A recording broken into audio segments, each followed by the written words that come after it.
Están jodidos, están jodidos. ¿Qué matices de, al menos como una falacia, una mentira que venden estos populismos, y vuelvo otra vez a utilizar que la palabra de los matices dentro de los populismos, utilizando lo sobrenatural por lo religioso, es decir, y en España pues, se traduce cuando yo creo que precisamente por la extrema de izquierda, por la extrema izquierda en España está dentro del Evangelio y sin embargo, pues la extrema de... Sí, que ¿cómo calificarías, por ejemplo, por explicar un poco a nuestros oyentes las visiones sobrenaturales, religiosas, deístas de esos líderes? Como por ejemplo, pues, bueno, pues en Estados Unidos sabes que cuando el presidente hace pues, los juramentos, lo jura sobre una Biblia y tal. Esos matices, ¿consideras que el anarcoliberalismo que nosotros que defendemos tiene que carecer de cualquier visión sobrenatural y religiosa y que sin embargo aquellos que se dicen de derecha o de extrema derecha o incluso por la izquierda con el Papa actual argentino que es un creo que es un militante peronista ¿cómo entrarías a diferenciar a estos líderes populistas, si quieres podemos incluir al Papa como líder populista, al Papa Francisco, entre esa droga que le dan a la sociedad de, mire usted, yo soy bueno porque yo soy un representante de Cristo, sigo los mandamientos, o yo como político estoy dentro del Evangelio, voy a misa los domingos, o yo en España, dentro de la extrema izquierda, pues, y agarrándome a los restos que quedan de la teología de la liberación, que quedan muchos, que quedan muchos, pues bueno, pues yo hablo un poco de la caridad y confundo esa caridad con ese antagonismo de que el Estado no debe de participar en nada, no dar los cheques y tal, y confunden la caridad con el proselitismo.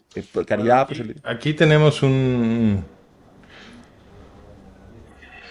no es precisamente una paradoja, pero sí es una especie de dilema, porque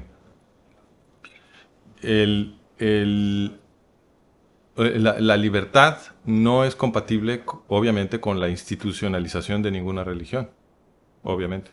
Entonces, es muy importante la separación de iglesia y Estado, o de templo y Estado. Y, sin embargo, esa idea eh, tiene su ancla en principios religiosos de la civilización judio-cristiana, Sí. ¿no? Entonces, Pues en el libro que del Éxodo está perfectamente descrito lo que ellos entendían como una revolución de esclavos en Egipto y cómo ahí se da pie a una primera organización democrática, grupal y tal. Pero dentro de ese primer libro del éxito, del Éxodo, perdón, en la tradición judeo-cristiana, pues como esto es tan grande y es un paquete que se ha desarrollado durante 2000 años para los cristianos y para más de 5000 para los judíos, pues dentro de ese gran libro pasan gente, pasan papas, pasan líderes religiosos y el mensaje se puede cambiar. Si verdaderamente Jesucristo pudiera haber leído eh, la interpretación del Evangelio que dice Calvino, a lo mejor Jesucristo hubiera dicho, te quedas tú como cabeza de la iglesia, o si hubiera leído a Lutero, o si hubiera leído al Papa Francisco, es decir, mire usted, esto llevan tanto tiempo, es una corporación que lleva tanto tiempo activa que el mensaje ha cambiado mucho. bueno, es que también hay mensajes que son adecuados para su momento histórico. Entonces, cuando inicia el movimiento judío, no había ninguna distinción entre religión y política. Eran exactamente lo mismo. La política se hacía dentro y a través de la religión.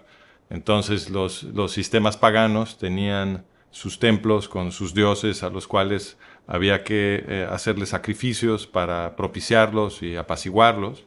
Y eso, es decir, el proceso que eh, reclutaba los ingresos y la participación de la gente para el trabajo de los templos, requería de que la gente creyera que los sacerdotes tenían el poder de apaciguar a los dioses, ¿no? Esa era la estructura.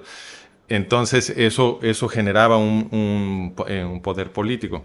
En el caso de los judíos, que se estaban oponiendo a los sistemas paganos, lo que ellos tenían era una sociedad mucho más horizontal, ¿no? Porque los sistemas paganos que rodeaban a los judíos estaban produciendo cantidades enormes de esclavos.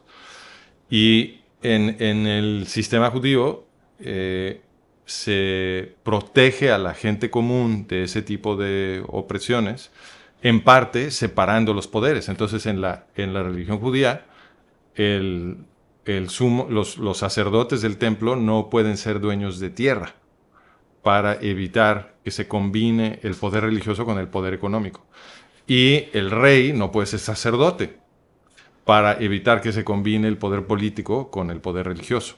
Entonces, esto no es precisamente libertarismo, obviamente, porque hay Pero hay separación de poderes. pero exacto, en ese entonces la política y la religión iban unidas, pero se cuidaba la separación de poderes precisamente para proteger a la gente de la opresión, porque en la ley judía hay un reconocimiento de que el poder tiene que limitarse, y inclusive el poder del rey está limitado por la ley. El rey no es todopoderoso en la ley judía, al contrario, el rey tiene que respetar la ley. Entonces, ya hay un reconocimiento en la ley judía hace muchísimo tiempo, hace 2500 años, de que el poder tiene que estar limitado. Y eso de hecho viene de una tradición más vieja, que es la tradición de lo que yo llamo el semitismo,